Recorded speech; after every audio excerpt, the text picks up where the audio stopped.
Welcome back, McFly subscribers. We're continuing this month's series on cheater flies with the most cheating of them all, the Squirmy wormy. Okay, so if you have been following this series, you know I don't really consider any of these flies cheating, but many do. Now, this is basically just a variation of the San worm, but I've made this a separate video because it has a few challenges in tying that the San worm does not. And this fly has its own set of haters, and as you might have noticed, I will be showing you guys a few different versions of the Squirmy wormy also. Okay, enough talking from me, as I'm sure you all want to get started tying this. But first, in case you haven't seen this channel before, this is McFly Angler.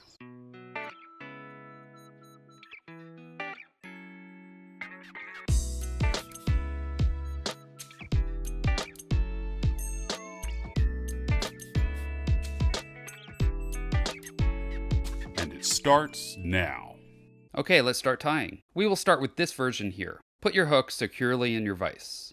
For a hook, I'm using Risen's Shrimp and Caddis hook 2457 in size 10. These are a 2x heavy, 2x wide, and 2x short hook. They're also curved hooks, but you can use a straight shank as well if you choose. These also have a slight cant to the hook, which allows for better hookups more often. Okay, we also need some thread, and today I'm using Vivis 140 power thread in red. This is a flat thread, which you will want. It's also very thick, which will help us not to cut the material. Start your thread up near the hook eye and snip off the waist. Then bring your thread a ways down the hook shank, deep into the bend. Now let's spin our thread counterclockwise to uncord it. This will flatten out the thread, which will help keep from cutting the squirmy wormy material. You can see how this flattened out. Okay, now for the material. This squirmy wormy stuff comes in many different colors, and is available from a bunch of manufacturers. Here I have mostly Vineyard, I think that's how you pronounce it. And this here I don't really know what brand it is, as it's missing the original package. And this one comes in disconnected pieces. Most of them though come like this, connected together, and you just pull one piece off. But whatever material you have, usually they come way too long. So I fold it in half and cut it to give 2 equal length pieces. Lay this material on top of the hook so the hook is right in the center of the strand, and then make a loose wrap over the material. Now if you tighten this wrap too much, it will cut the material. This stuff also tends to want to spin around the hook, and it is very hard to work with. This is the reason why I made this video separate from the San worm video in this series. It really does have some challenges that I'm hoping to help you guys work through in this video. Okay, let's make a few more loose wraps to hold it down, and try to ensure that it stays on top of the hook. Then pull the forward-facing piece rearward and tie back up over it, also with some very loose wraps. Okay, good. Now that it's tied in, let's bring our thread up to the hook eye. Now wrap this around the hook shank with touching wraps. But be careful as it will want to jump forward on you. It's best to place your finger over the material while making the next wrap. Now unfortunately my thread got all frayed there at the end, and this can happen, but to help mitigate that, maybe don't go all the way up to the hook eye, stay back a wrap or two, and also cording back up your thread can help. Okay, once you reach your thread with the material, then pull the material up and make a few wraps over it to hold it in place. And keep in mind not to make tight wraps, only loose ones. Then wrap under the material and whip finish behind the hook eye. This will allow you to tighten the whip finish.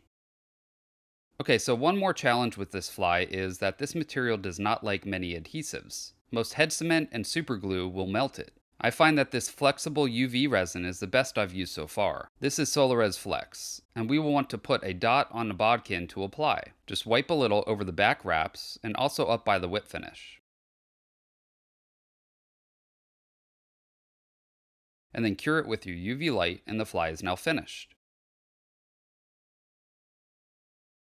You can see that this flexible resin moves with the stretchy material, keeping it from cracking, but it also helps hold the material in place.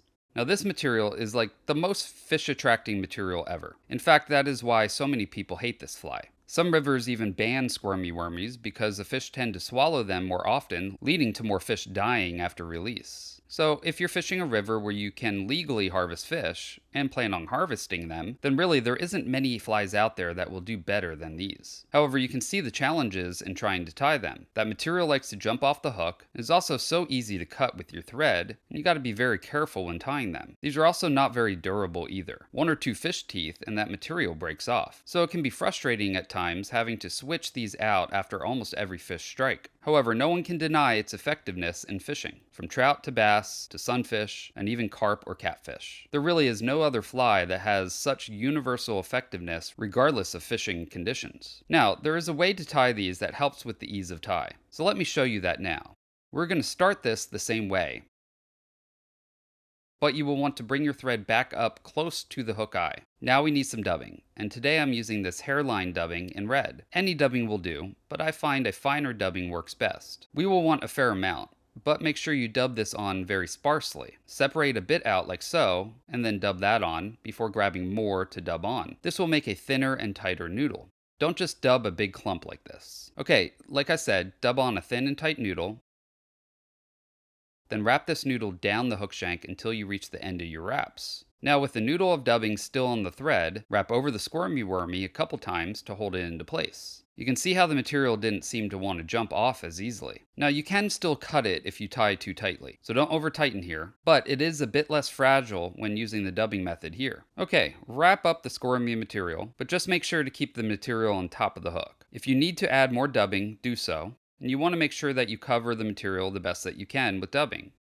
When you reach close up to the hook eye, then pull the squirmy worm back and make a couple wraps under it, and ensure that you finish right behind the hook eye with bare thread.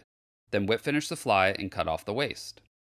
I like to cut this a bit shorter since we didn't use up the material with the wrapping. Since we don't need to cement the rubber worm material, we can use Solarez Bone Dry, which penetrates the thread wraps a little better. This will make the whip finish super durable. Well, there we go. What do you all think of this hack? I actually didn't come up with this. I saw it on the Tight Lines YouTube channel and thought, wow, that seems to make the fly much easier. And it sure has. The dubbing also acts like the saddle that is on the worm instead of needing to wrap the material to create this effect. Okay, so both of these have been weightless flies, but you can add some lead wraps underneath the material and dubbing if you wish to get these down. But what if you want to add a bead? Well, let's give that a shot. Today I'm using Risen's brass beads in pink and 4mm size. They come in a wide range of colors and are high quality beads at an affordable price. You will need a threader like this. This one has a hook at the end, but some come with a doubled up line. Both will work. Beads have a wider hole end and a narrow end. I place the threader through the narrow end, and then stretch the squirmy worm material and place it in the threader, so not to nick or cut the material. Now pull it through the bead, but don't pull too hard as you will cut the material.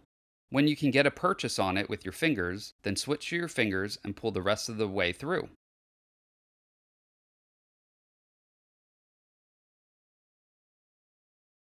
Okay, let's put this on the hook now. Stretch the material to make an opening in the bead, and then put the hook through the narrow end first.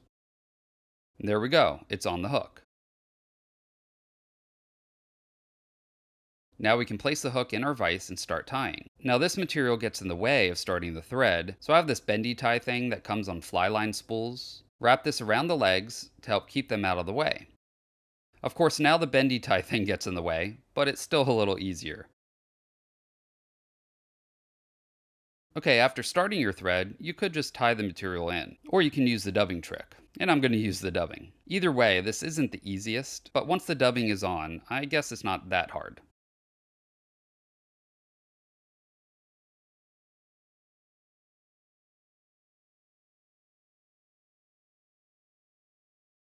Okay, tie back up to the bead, but you probably want to cover the squirmy worm material better than I did though. I mean, it doesn't really matter. The fish don't care. However, if you're like me, you kind of want your flies to look good. So this does bother me a bit, but oh well.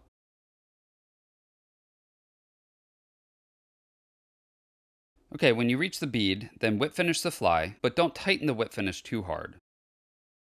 And then trim off the waist. And add a dot of that flexible UV curing resin under the bead, and then push the bead back up over the resin and cure it with your UV light. And this version is now finished. While this version is effective, I personally do not tie it often due to it being a little more difficult. That fly gets in the way, and it can lead to frustrations. And considering I come to my vise to relax, last thing I want is to tie a fly that makes me frustrated. So let me show you one last variation where we can get a bead on without as much headache. And stay tuned at the end of this video for a bonus trick. Okay, this version we will start with the hook on the bead. The easiest way to put a bead on the hook is to put the bead in your hand and bring the hook point to it.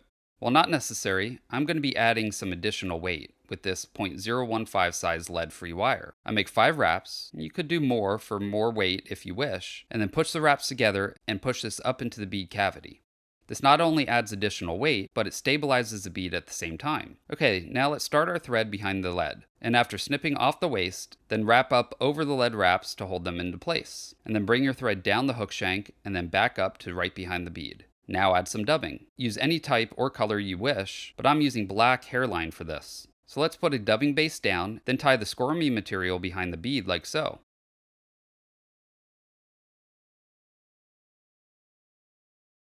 Once it's captured, then you can cut the excess off. Here I'm ensuring that all the material is covered, so I'm going over it a few more times.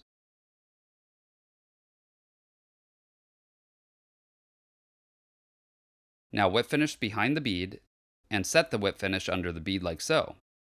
Cement with the Solares Ultra Thin, then cut the Squirmy material to your desired length, and this version is now finished. Now I find this much easier than the last variation. However, there isn't any material off the front, but I don't really find that necessary. I also find having no material off the front will help with fouling, as that squirmy worm material tends to wrap around the line. Alright, well here are 4 variations of squirmy wormy. Like I said before, this fly looks similar to the San Juan worm, just with this rubbery squirmy worm material rather than chenille. However, the look is where the similarities end. This material is much different to work with, and as you've noticed, has some challenges when tying in. And it also fishes a bit differently as well, as it is much more fragile than chenille. One nick from a fish tooth and this material will break off. These work great for not only trout, but bass, sunfish, and even carp. However, that fragile material makes fishing for sunfish, which are like little piranhas, very frustrating. They will bite off the squirmy worm material so quickly, so keep that in mind. There are also many rivers across America that ban these flies. Usually they're catch and release only rivers, and this is because the fish seem to swallow the flies more often than other flies, making a healthy release more difficult. But this also means that the fish love this fly and attack it with intent. So while it's difficult to tie and cannot be used in all rivers, it still is worth tying if you're planning on keeping fish or fishing rivers that do not ban them. So let me know in the comments section what you all think of the squirmy wormy, and if it's a fly that you would fish, or one that you already do fish with. Okay, well I'm finished now with this month's cheater fly series, and as I've already expressed, I don't really feel any fly is cheating, but some do. The thing about all these flies is they're extremely easy to tie, and also very effective, which to me is a recipe for a great fly. I mean, why make things difficult for yourself? For recap, I started off this series with the San Juan worm, which might be one of the original cheater flies. When this fly first started being fished, there were so many people who flat out refused to fish them, and many still do. However, they gained popularity due to them being so effective and easy to tie.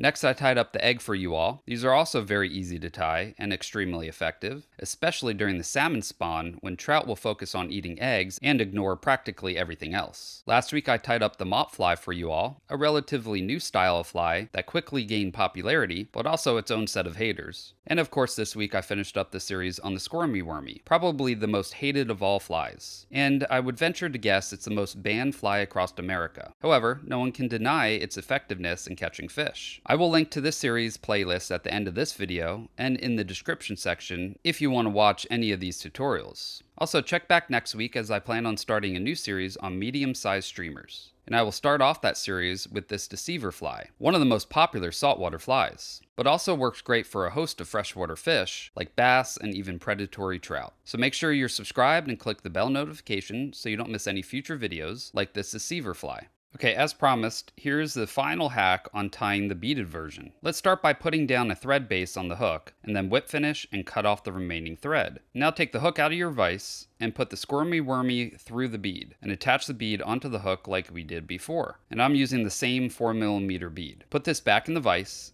and add a dot of the flexible UV resin on the thread wraps, both in front and behind the bead. Push the bead to your desired position, and make sure that the squirmy worm material is on top of the hook, and then cure it with your UV light. If the resin got in the eye of the hook, which will probably happen, then remove it with your bodkin before finishing up the cure.